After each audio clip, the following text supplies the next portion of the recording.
Quiero dar la más cordial bienvenida a todos los que están aquí en la sede central de la Iglesia Jesús 100% Vida en la ciudad autónoma de Buenos Aires, la República Argentina. Un grupo precioso de hermanos congregados aquí que estamos sedientos de que Dios pueda obrar y hablarnos en este día. Le damos la bienvenida también a usted que está allí en su casa o en el lugar que se encuentre, solo o con su familia, con amigos. A usted queremos bendecirlo en el nombre de Jesús. Hoy tengo una palabra que está acorde a los tiempos que estamos viviendo y he titulado esta palabra con una frase bíblica: lluvias de primavera.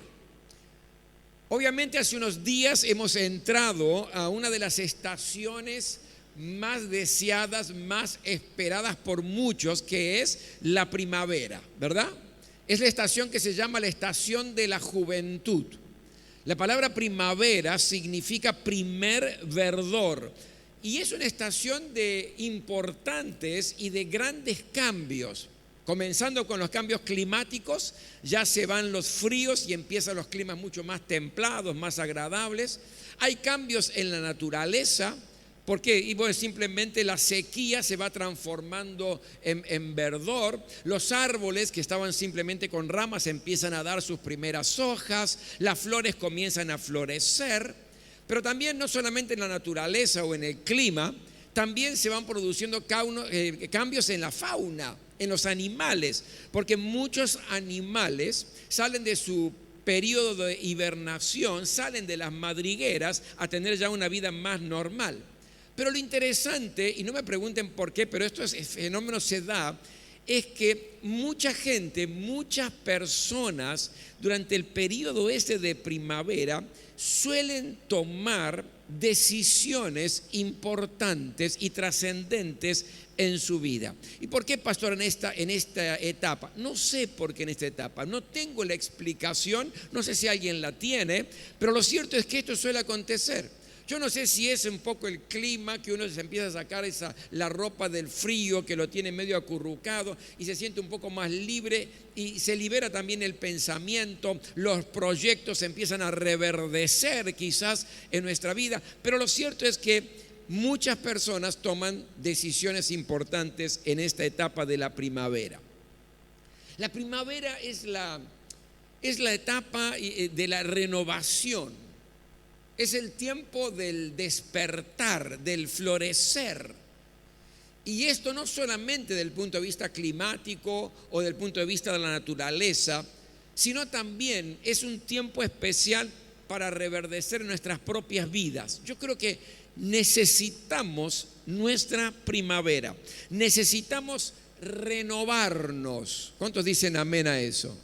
Necesitamos crecer, necesitamos despertarnos a veces en algunas áreas de nuestra vida, necesitamos florecer. Ahora, ¿dice algo la Biblia con relación a este tema de la primavera? Sí, yo quiero invitarlos a aquellos que tienen sus Biblias o por allí en su celular o lo tienen en la tablet, no sé si alguien trajo su computadora, pero en Zacarías capítulo 10, versículo 1, dice lo siguiente. Zacarías es el anteúltimo libro del Antiguo Testamento. Ageo, Zacarías, Malaquías, es decir, son los últimos 3 libros del Antiguo Testamento. Zacarías capítulo 10, versículo 1, miren lo que dice aquí la palabra de Dios. Pídanle al Señor lluvias de primavera. Y el Señor que produce los relámpagos las enviará en abundancia y a todos les dará hierba en el campo. Una lectura más que está en el libro de Deuteronomio capítulo 11. Deuteronomio capítulo 11, voy a leer del versículo 13 al 15 y quiero que presten mucha atención. Dice así la palabra de Dios: si ustedes cumplen los mandamientos que les he dado en este día y aman al Señor su Dios y lo adoran con todo su corazón y con toda su alma, Él hará que vengan a su tiempo las lluvias de otoño y las de primavera para que ustedes cosechen su trigo, tengan vino y aceite. También hará que crezca hierba en el campo para el ganado de ustedes y que ustedes tengan comida en abundancia. Dos pasajes de la palabra de Dios que nos hablan específicamente de las lluvias de primavera. Pero la pregunta es, ¿qué enseñanza podemos extraer de estos pasajes para nosotros en el día de hoy? ¿Qué representa esta palabra para usted y para mí, especialmente en este tiempo de primavera? Permítame hacer un resumen de lo que yo entiendo aquí. En primer lugar, yo creo que la primavera es el tiempo de clamar a Dios por sus lluvias. Porque aquí dice lo que hemos leído: pídanle al Señor lluvias de primavera, y el Señor que produce los relámpagos las enviará en abundancia, y a todos les será hierba les dará hierba en el campo. Lo primero que veo aquí es que la primavera entonces es el tiempo de clamar a Dios por sus lluvias.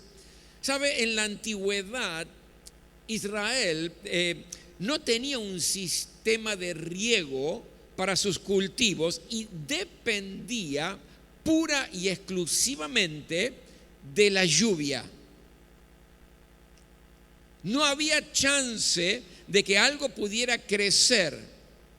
Había una sequía absoluta en el territorio de Israel, por lo tanto, había una dependencia absoluta del pueblo de Dios para satisfacer las necesidades básicas del pueblo. Por eso dice la palabra: pídele al Señor lluvias de primavera. Había dos etapas de lluvia, una la de otoño, pero la más importante de todas para suplir las necesidades del pueblo de Dios era la lluvia de primavera. Por lo tanto, esta palabra yo quiero contextualizarla porque nos invita a clamar al Señor por nuestras necesidades, las necesidades básicas, y confiar totalmente en su provisión.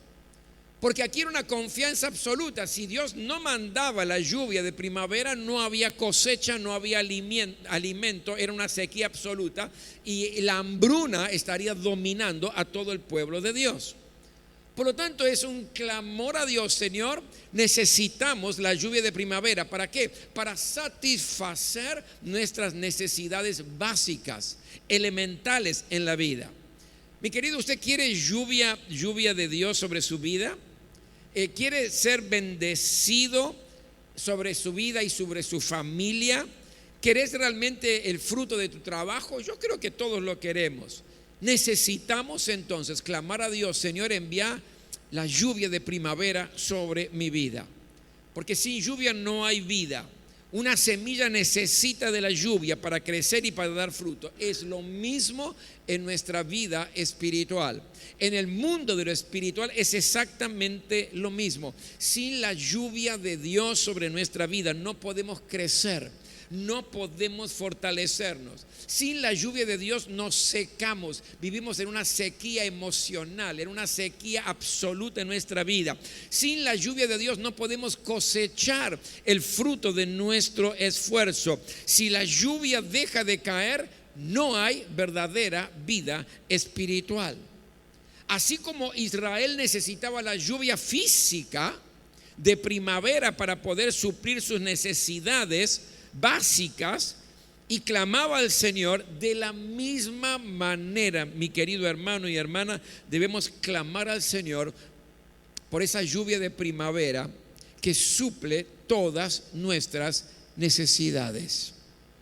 La Biblia dice en Filipenses 4:19: así que mi Dios les proveerá de todo lo que necesiten conforme a las gloriosas riquezas que tiene en Cristo Jesús.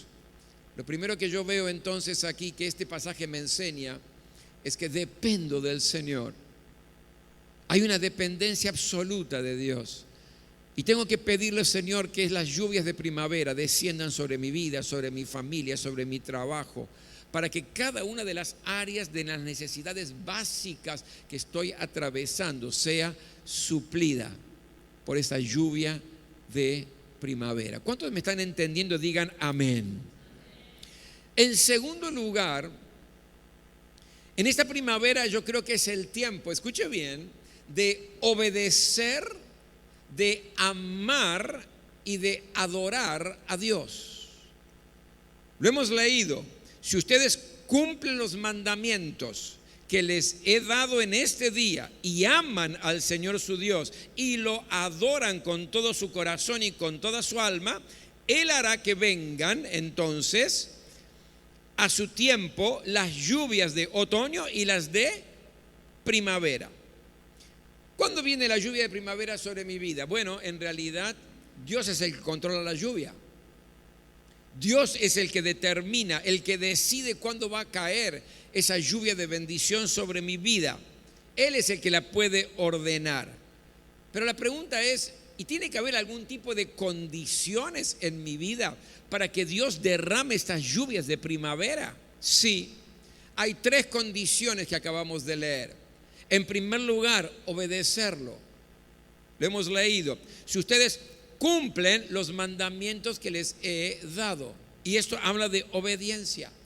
¿Qué preciso para recibir las lluvias de bendición de Dios y las lluvias de primavera del Señor? Para suplir cada una de mis necesidades físicas, espirituales, emocionales. ¿Qué necesito? Tener una vida de obediencia al Señor. Rendir mi vida al Señor. Estar dispuesto a obedecerlo en todo, no en lo que me conviene o en lo que no me genera algún tipo de trastorno porque ya tengo algún otro tipo de concepto en la cabeza. No, sino obedecerlo en todo. Someter mi voluntad a la voluntad de Dios, que a veces no la entiendo, pero yo sé que es agradable y que es perfecta, dice la palabra de Dios. Entonces, primera condición, tener una vida de obediencia al Señor. ¿Estoy obedeciendo al Señor? Porque yo puedo estar pidiendo y clamando, Señor, necesito esta lluvia de primavera, necesito que suplas cada necesidad, mira mi situación, mira mi problema, mira mi familia, te necesito, Señor, pero en contrapartida de eso, estoy teniendo una actitud de obediencia en lo que yo sé que debo obedecer al Señor. Segundo, obedecerlo. Segunda condición, amarlo. Dice lo que hemos leído. Y aman al Señor su Dios. Es decir, segunda condición, amar al Señor. Ahora, usted sabe, hay una estrecha relación entre lo que es la obediencia a Dios y el amor a Dios. Y déjeme que se lo explique de esta manera. ¿Cuánto usted ama a Dios? Pastor, amo a Dios, me encanta levantar mis manos, adorarlo, cantarle, decirle en mis oraciones, Señor, cuánto te amo. Es decir, yo soy alguien que le encanta expresar y le expreso constantemente al Señor que lo amo con todo mi corazón, que lo amo con toda mi fuerza. Qué bueno, gloria a Dios por eso, qué bien. Pero ese es el termómetro que te permite ver cuánto estás amando a Dios. Esa es la medida de cuánto lo declarás para saber cuánto amas al Señor. Yo te digo que no es así, no es bíblico eso. Y entonces, ¿cuál es la medida? ¿Cuánto amo yo a Dios? Usted ama tanto a Dios como obedece a Dios. Es decir, su obediencia al Señor es el termómetro perfecto de cuánto realmente ama a Dios, no importa lo que diga. Jesús dijo, si ustedes me aman, entonces obedecerán mis mandamientos. Estrecha relación entre la obediencia y el amor al Señor. Yo puedo declarar que amo mucho a Dios, pero si no le obedezco, ese amor no es verdadero.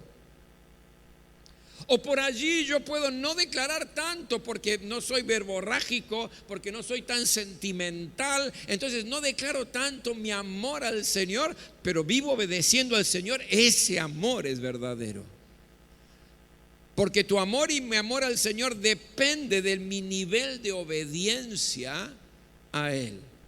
Por lo tanto, segunda condición, amarlo. Y tercera condición que nos dice aquí la palabra de Dios es: y lo adoran con todo su corazón y con toda su alma. Por lo tanto, es adorarlo. ¿Y adorarlo qué es? ¿Cantar en el ministerio de alabanza y adoración en la iglesia? En parte sí, pero no es eso la adoración. Adorar al Señor es reconocer que Dios es mi dueño. Adorar al Señor es reconocer que Él es mi autoridad, que Él es mi Señor en todo el sentido de la palabra Señor, que es Kyrios. Era tan importante el concepto de Señor en aquel tiempo que la persecución de la iglesia primitiva fue por una palabra, y la palabra era Kyrios, la palabra Señor, porque Señor en aquel tiempo era aquel que tenía plena autoridad sobre la vida de aquellos que enseñoreaba. Y en aquel tiempo, en el Imperio Romano, el César era Kyrios, el César era el Señor, al punto tal que el César podía disponer de la vida y de la muerte de cualquiera de sus súbditos. Él podía decir: y quiero que nos maten, y no había ningún inconveniente. Él era el Señor, era el Kyrios, el dueño de todo. Quiero que le saquen de la propiedad de aquello.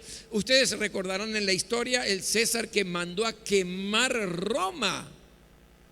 ¿Y quién le hizo algo? Nadie. ¿Por qué? Porque el Señor, Él puede hacer lo que quiere con sus súbditos y con las propiedades de sus súbditos y con la familia de sus súbditos. Eso era el Señor, el Kyrios, el César. Y de pronto aparece un grupo de cristianos diciendo: Jesús es el Kyrios. Al César se le ponían los pelos de punta. No puede haber dos Kyrios, no puede haber dos señores. Pero para los cristianos el verdadero Señor era Jesús, que significa la autoridad, el dueño, el que determina en mi vida quién soy, determina mi identidad. Adorarlo al Señor es reconocer su autoridad sobre mi vida. Por lo tanto, yo estoy orando y pidiendo: Señor, manda las lluvias de primavera sobre mi vida. Pero las condiciones son: estoy obedeciendo al Señor, estoy amando, no solamente de palabras, sino con mi manera de vivir, estoy adorando a Dios, reconociendo que es mi máxima autoridad. Porque dice la palabra que hemos leído: si ustedes cumplen los mandamientos que les he dado en este día y aman al Señor su Dios y lo adoran con todo su corazón y con toda su alma, Él hará que vengan a su tiempo la lluvia de otoño y las de primavera. Por lo tanto,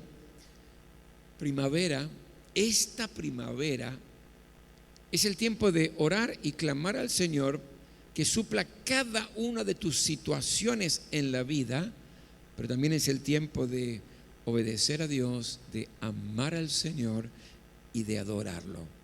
¿Cuántos dicen amén a eso? Y en tercer lugar, la primavera es un tiempo de cosecha abundante. Miren lo que nos dice lo que hemos leído en el versículo 14. Él hará que vengan a su tiempo las lluvias de otoño y las de primavera, para que ustedes, escuche bien, cosechen su trigo y tengan vino y aceite. También hará que crezca hierba en el campo para el ganado de ustedes y que ustedes tengan comida en abundancia. Y permítame agregar un versículo más en el Salmo 104, versículo 14 y 15. Dice: haces que crezca la hierba para el ganado y las plantas que la gente cultiva para sacar de la tierra su alimento. El vino que alegra el corazón humano, el aceite que hace brillar el rostro y el pan que sustenta la vida. Déjeme explicarle rápidamente esto. Dios promete su lluvia sobre su vida, sobre su familia, sobre su trabajo, sobre todo aquello que le pertenece, para que podamos cosechar y para que podamos disfrutar tres cosas que son fundamentales para vivir una vida plena. ¿Y cuáles son? El trigo, el vino y el aceite. Vamos a ver qué representa cada una de estas cosas. Pero aquí lo acabamos de leer. tanto en el versículo anterior, dice, para que ustedes cosechen ¿qué? Su trigo, tengan vino y aceite. Y el Salmo nos dice exactamente lo mismo: el vino que alegra el corazón humano, el aceite que hace brillar el rostro y el pan que sustenta la vida. 3 cosas para cosechar en esta primavera si estamos alineados con lo que Dios está diciendo y pidiéndonos. Primero dice, cosecharemos trigo. El trigo, déjeme darle una breve información. El trigo es uno de los 3 granos más producidos en el mundo entero, juntamente con el maíz y el arroz.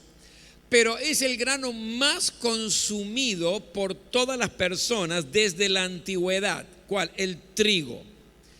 El trigo tiene sus orígenes en la Mesopotamia, en la antigua Mesopotamia, hace más de 3000 años, donde ya se lo encontraba en Siria, en Jordania, en Turquía, en Israel y en Irak.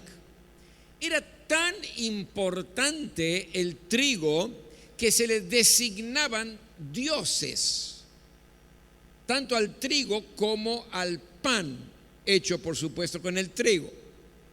Se le designaban dioses, como por ejemplo en Grecia. En Grecia había una diosa que era la diosa del pan y del trigo, que era Deméter.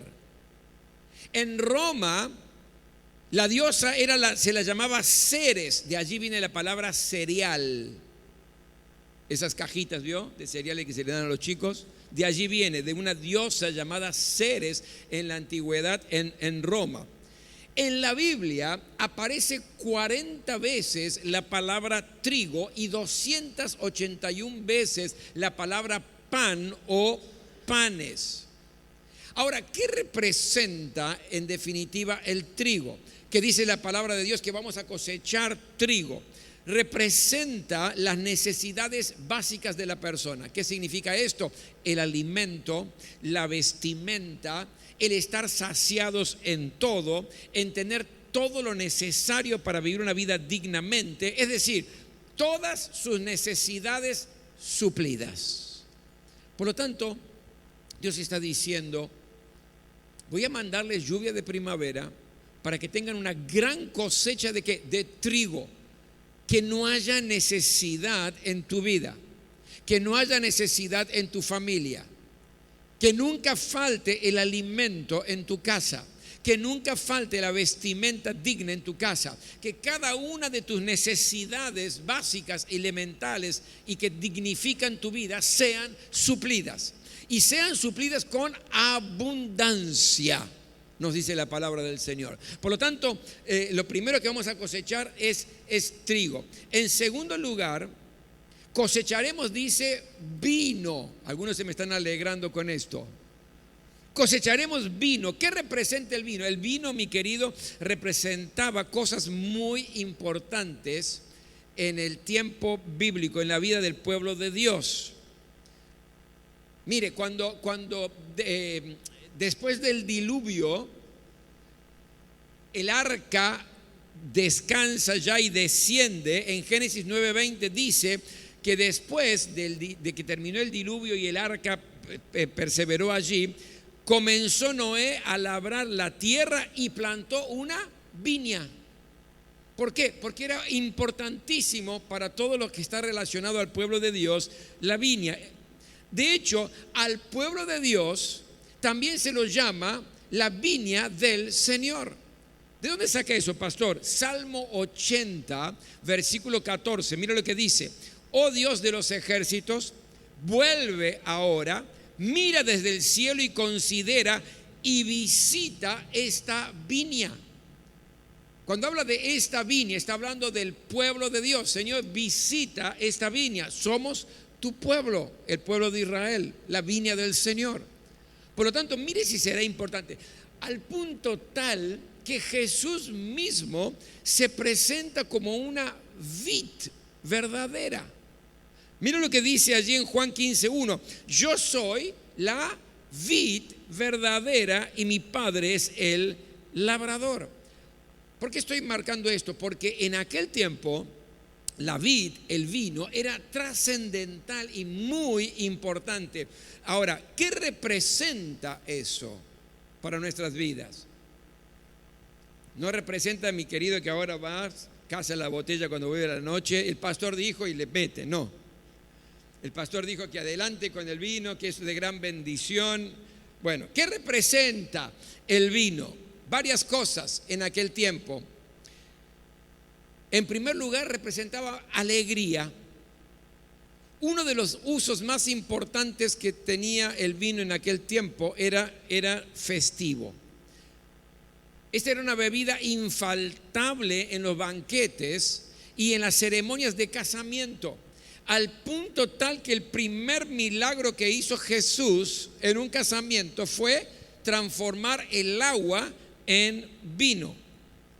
En Israel, antes de la fiesta de los tabernáculos, una de las prácticas que se hacía es que se tomaban lagares y se pisaba el vino acompañado de cantos de gozo y cantos de alegría. ¿Qué significa esto, pastor? Significa, mi querido, que en esta primavera llegó el tiempo del gozo del Señor sobre tu vida. Que se terminó la tristeza, diga conmigo amén. Se terminó la amargura, diga conmigo gloria a Dios. Decirle que está a tu lado, no es el tema del vino rojo en tu casa, pero el vino del Señor realmente te da alegría y gozo. Dígaselo, dígaselo.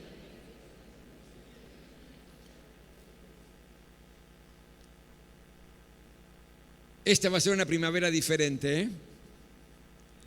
¿Qué más nos da el vino? ¿Qué representaba? Consuelo y alivio en medio de los dolores.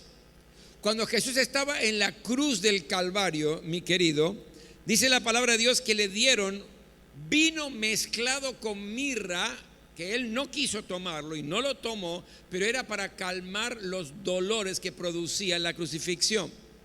Por lo tanto, aquí estamos hablando de sanidad, que estamos hablando de consuelo, que estamos hablando de alivio de dolores, y no solamente a dolores físicos, sino también los dolores del alma, que duelen mucho más que los dolores físicos. O usted coincide conmigo, ¿verdad?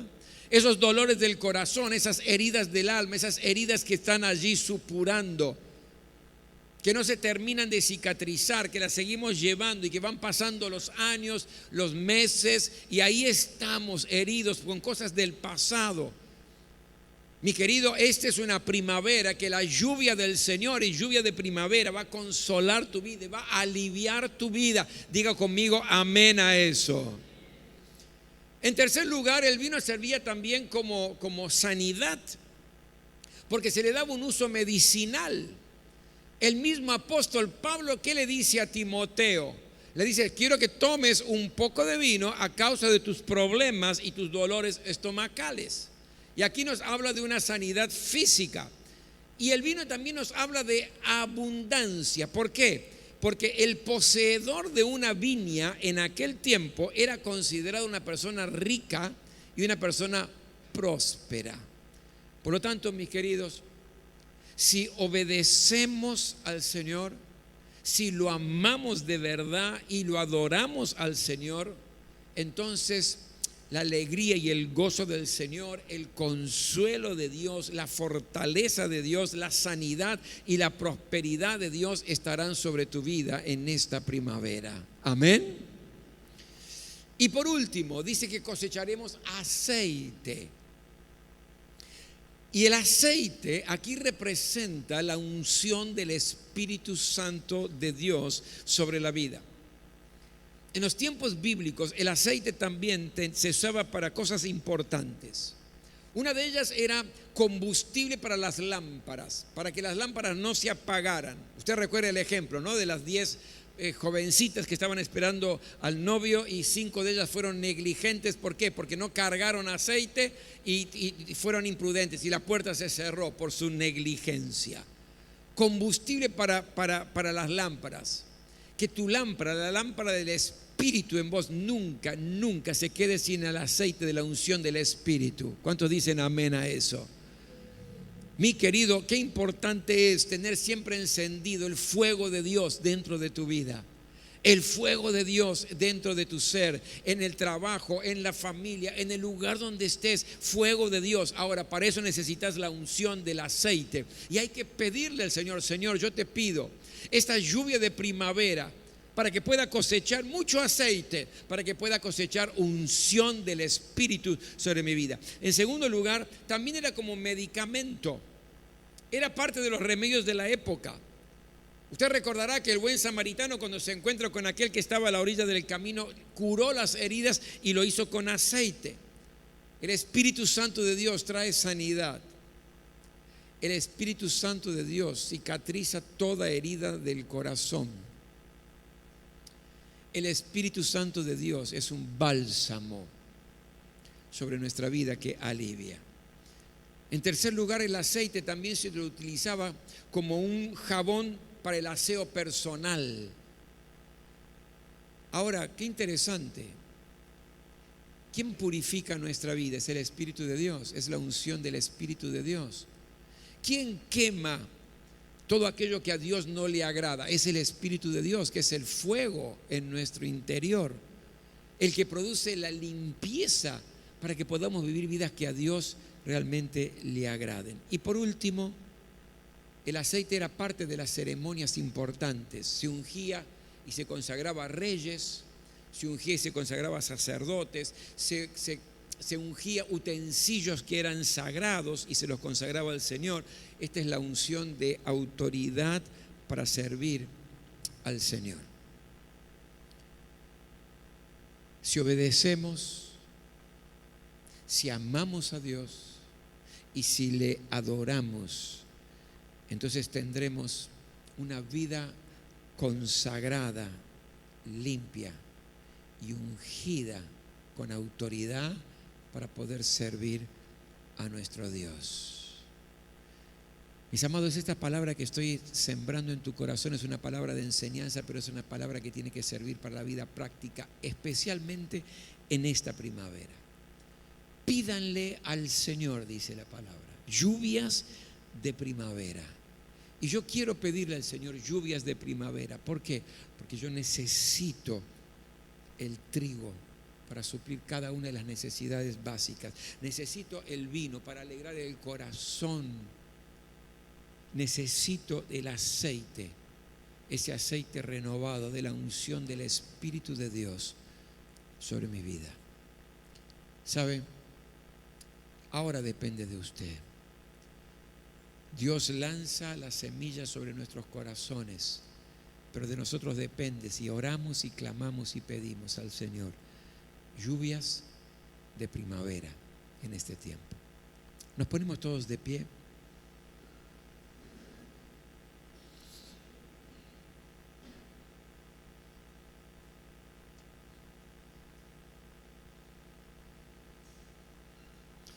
Hay dos maneras de vivir la vida cristiana. Una de las maneras es una forma apática, rutinaria, en piloto automático. ¿Qué vamos ahí funcionando? Porque tenemos en nuestro historial que un día aceptamos a Jesús, nos enseñaron que tenemos que ir a los cultos y vamos a los cultos a veces, nos dijeron que tenemos que orar y oramos, pero ahí en forma rutinaria, sin ese fuego interior. Esa es una de las maneras. Y la otra manera de vivir la vida cristiana es con pasión. Vivir la vida cristiana con alegría. Vivir la vida cristiana sabiendo que es lo mejor que nos ha pasado en la vida. Con un espíritu de gratitud, diciéndole: Señor, ¿qué hubiera sido de mi vida si no me hubieras encontrado? Si no me hubieras abrazado. ¿Qué hubiera sido de mi vida si no hubieras entrado a mi corazón y te hubieras sentado en el trono?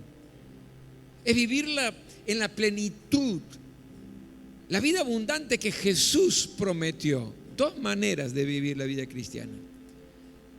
¿Cómo estás viviendo?